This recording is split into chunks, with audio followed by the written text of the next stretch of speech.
Hi అండి. Welcome to my channel.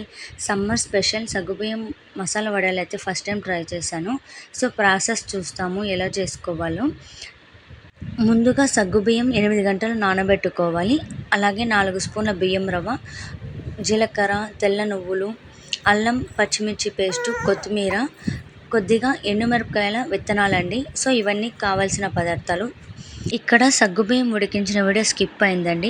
మనం ఏ గ్లాస్తో అయితే సగ్గుబియ్యం తీసుకుంటామో ఆ గ్లాస్తో 5 గ్లాసుల నీళ్ళని ఉడికించుకోవాలి. నీళ్ళు బాగా ఉడికేటప్పుడు సగ్గుబియ్యం, బియ్యం రవ్వ వేసి ఒక 8 నుంచి 10 నిమిషాల వరకు ఉడికించుకోవాలి. మనము స్టవ్ ఆఫ్ చేస్తామనగా తీసుకున్న జీలకర్ర, కొత్తిమీర ఇవన్నీ వేసి ఆఫ్ చేసుకోవాలండి.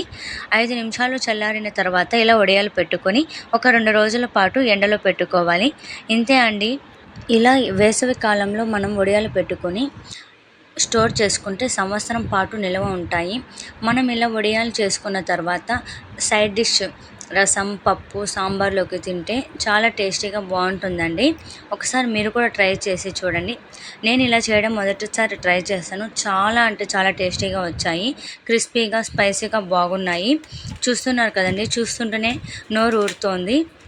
చూసారు కదండి, చాలా ఈజీగా ఉంది సగ్గుబియ్యం వడియాలు. మీరు కూడా ఒకసారి ట్రై చేసి చూడండి సమ్మర్లో. ఈ వీడియో మీకు నచ్చినట్టయితే తప్పకుండా సబ్స్క్రైబ్ చేసుకోండి. Thanks for watching. Bye bye.